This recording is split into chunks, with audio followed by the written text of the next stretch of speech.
वो कॉल पर थे और वहाँ बहुत लोग थे। वो एक सिनेमेटोग्राफर से फ़ोन पर बात कर रहे थे जिनके साथ मैंने काम किया है। उन्होंने मुझसे पूछा कि क्या मैं सिनेमेटोग्राफर से बात करना चाहती हूँ, और फिर वो मुझे दूसरे कमरे में ले गए। जब मैं फ़ोन पर सिनेमेटोग्राफर से बात कर रही थी तो वो मेरी चूड़ियों से खेल रहे थे और मेरी स्किन को छू रहे थे। महिलाओं के अंदर सिक्स्थ सेंस होता है। मुझे असहज महसूस हो रहा था, लेकिन मैंने सोचा कि शायद ये मेरी ही सोच है।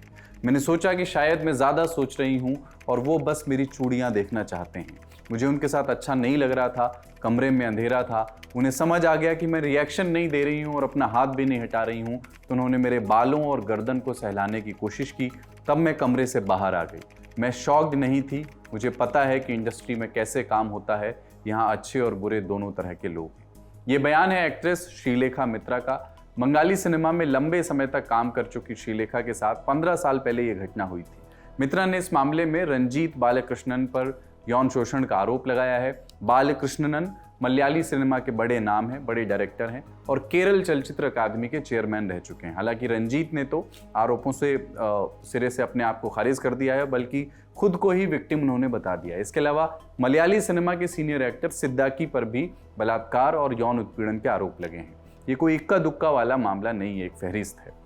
बाकायदा मलयाली सिनेमा की दुनिया के काले चिट्ठे खुलती 235 पन्नों की एक पूरी रिपोर्ट पिछले दिनों पेश हुई, जिसे जस्टिस के हेमा के नेतृत्व में बनी कमेटी ने तैयार किया है। ये रिपोर्ट बताती है कि मलयालम फिल्म इंडस्ट्री में कैसे सुनियोजित तरीके से महिलाओं का शोषण किया जाता है। आज के एपिसोड में इसी पर बात करेंगे, इसी रिपोर्ट पर, और जानेंगे कि जस्टिस के हेमा कमेटी रिपोर्ट क्या है। इस रिपोर्ट से मलयाली सिनेमा के दुनिया के सबसे बड़े नामों के बारे में क्या पता चला है और यौन शोषण के मामले में देश दुनिया की दूसरी फिल्म इंडस्ट्रीज की स्थिति कैसी है। नमस्कार, अपन है कुलदीप और आप देख रहे हैं जटिलता का विलोम और सरलता का पर्यायवाची आसान भाषा में।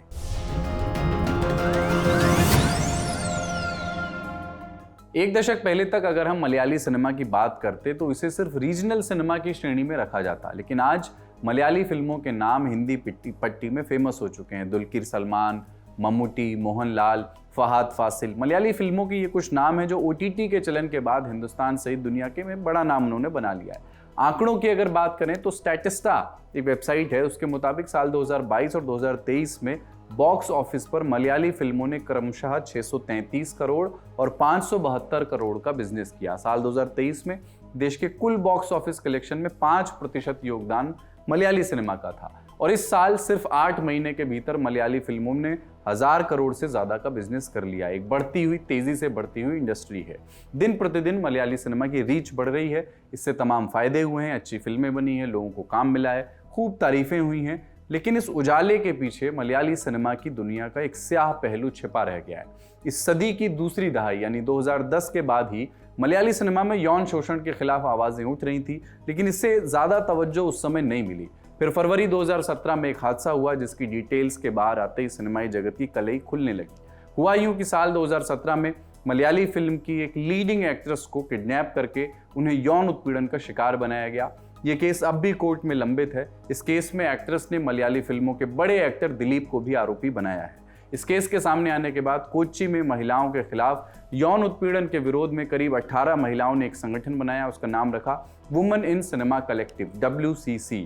इस संगठन में नामी टेक्नीशियन से लेकर राइटर्स और एक्टर्स भी थे, और सभी ने मिलकर के पीड़ित महिला एक्टर्स को इंसाफ दिलाने की मुहिम शुरू की, और इसका फायदा भी हुआ। तो WCC के दबाव में आकर के राज्य सरकार ने केरल हाई कोर्ट की रिटायर्ड जज के हेमा के नेतृत्व में एक 3 मेंबर्स की कमेटी बनाई। के हेमा के अलावा इसमें मलयाली फिल्मों की एक्ट्रेस शारदा और पूर्व IAS अधिकारी KB वलसाला कुमारी भी थे। कमेटी ने मलयाली फिल्म इंडस्ट्री की कई महिलाओं से बात की और उसके बेसिस पर कमेटी ने 2 साल में अपनी एक रिपोर्ट तैयार की और केरल सरकार को सौंपी। चूंकि सरकारें कबीर के दोहे से इंस्पायर्ड रहती हैं, धीरे धीरे रे मना धीरे सब कुछ होए, इसलिए जो रिपोर्ट कायदे से तुरंत जारी हो जानी चाहिए थी, उसे पब्लिक के सामने लाने में लगे पूरे 5 साल। अगस्त 2024 में रिपोर्ट को पब्लिक किया गया, लेकिन तब भी उसमें से 55 पन्ने गायब थे। हालांकि इसको लेकर सरकार की दलील यह है कि उन पन्नों में उन महिलाओं की पर्सनल बातों का जिक्र है, जिसे गोपनीय रखने के लिए ऐसा किया गया है। बहरहाल इस रिपोर्ट में है क्या जो सार्वजनिक है भी। तो सबसे पहली बात इस रिपोर्ट में निकली कि पूरी मलयाली फिल्म इंडस्ट्री कुछ पुरुषों के कंट्रोल में है। ये इंडस्ट्री के बड़े प्रोड्यूसर्स, एक्टर्स और डायरेक्टर्स हैं। दूसरी बात बेहद गंभीर है, महिलाओं को 17 अलग अलग तरीकों से एक्सप्लॉइट किया जाता है। इन उत्पीड़न के तरीकों में इंडस्ट्री में एंट्री करवाने के लिए सेक्सुअल फेवर्स की डिमांड करना, यौन उत्पीड़न, कास्टिंग काउच जैसे तरीके काफ़ी प्रेवलेंट हैं। 30 अलग अलग पेशे की महिलाओं के साथ उत्पीड़न होता है। 30 कैटेगरीज हैं, यानी सिर्फ एक्ट्रेस ही नहीं है बल्कि मेकअप आर्टिस्ट, हेयर ड्रेसर्स वगैरह भी इसमें शामिल हैं।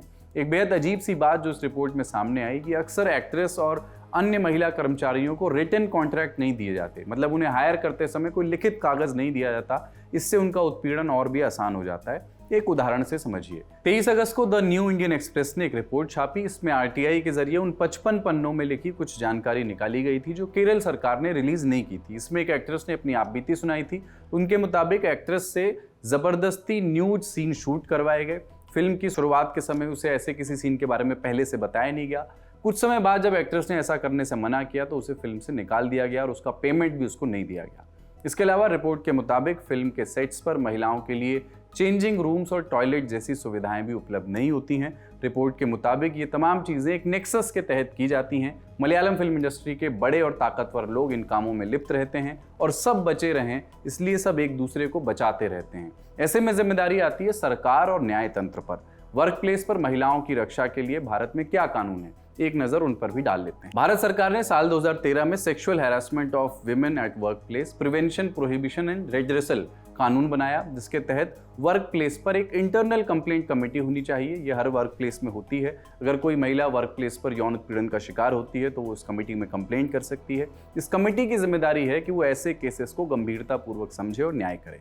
इस कानून में लापरवाही बरतने पर सजा का प्रावधान भी है, लेकिन जैसा एक सुधीजन ने कहा है कि चीजें कानून बनाने से सही नहीं होती, कानून लागू करने वाले क्या कर रहे हैं इससे तय होती है। मलयाली सिनेमा से जुड़े जानकारों के मुताबिक अधिकतर महिलाएं प्रतिक्रिया के डर से कंप्लेंट नहीं करती हैं। ना ऐसा माहौल बनाने पर जोर है जिसमें महिलाएं निडर होकर के काम कर सकें। ऐसे में ताकतवर से ताकतवर कानून भी बेकाम साबित होता है। और ये हालात सिर्फ मलयाली सिनेमा के नहीं हैं, बॉलीवुड भी ऐसे आरोपों के शिकंजे में आता रहा है। साल 2018 आपको याद होगा जब बॉलीवुड में मीटू मूवमेंट शुरू हुआ था, कई एक्ट्रेसेस और फीमेल सिंगर्स ने बॉलीवुड के कई प्रख्यात लोगों पर यौन उत्पीड़न के आरोप लगाए थे। भारत के अलावा विदेशों के हाल भी कमोबेश ऐसे ही हैं। 21 फरवरी 2018 को द गार्डियन में एक रिपोर्ट छपी। इसमें यूएसए टुडे के एक सर्वे का जिक्र है। इसके मुताबिक अमेरिकी फिल्म इंडस्ट्री में काम करने वाली 94% महिलाओं को किसी न किसी तरीके का यौन उत्पीड़न सहना पड़ा। किसी न किसी तरीके माने किसी के ऊपर सेक्सुअल कमेंट या इशारा किया गया, किसी को मर्जी के खिलाफ छूने की उसको कोशिश की गई, या किसी को बिना कपड़ों के या कम कपड़ों में ऑडिशन देने के लिए बुलाया गया। कुल मिलाकर इतना तो कहा जा सकता है कि ये किसी विशेष जगह की समस्या नहीं है। महिला उत्पीड़न एक पैंडेमिक है। बदकिस्मती से इस समस्या का इलाज कोई वैक्सीन नहीं है। कड़े कानूनों के साथ उन्हें कड़ाई से लागू करने और उससे भी पहले लागू करने वालों को संवेदनशील बनाने की जरूरत है। आज का एपिसोड यहीं तक। रिसर्च की हमारे साथी आकाश ने। देखते रहिए दी लल्लन टॉक। पेट दर्द हुआ, गूगल बोला हो सकता है ये कैंसर है। सिर दर्द हुआ तो रील बोली पक्का ये डिप्रेशन है। सच है क्या? बात है सेहत की तो भरोसा कीजिए भरोसेमंद लोगों पर। आपको इंटरनेट के नीम हकीमों से बचाने, सच्ची बात बताने एक बार फिर दिल्ली में जम रहा है सेहत अड्डा। होंगे डॉक्टर्स, होंगे एक्सपर्ट्स और होगी सेहत की बातें तमाम। हंसी है सबसे बड़ी दवा, इसलिए आपको हंसाने का भी है इंतजाम। कार्यक्रम शुरू होगा 29 अगस्त सुबह 11 बजे से। अगर आप भी बनना चाहते हैं सेहत अड्डा का हिस्सा तो डिस्क्रिप्शन पर दिए लिंक या वेबसाइट पर बने बैनर पर क्लिक कीजिए और रहिए healthy. Sensodyne K presents Sehat Adda, co-powered by USV, your reliable healthcare partner, and Dr. Basu Eye Hospital.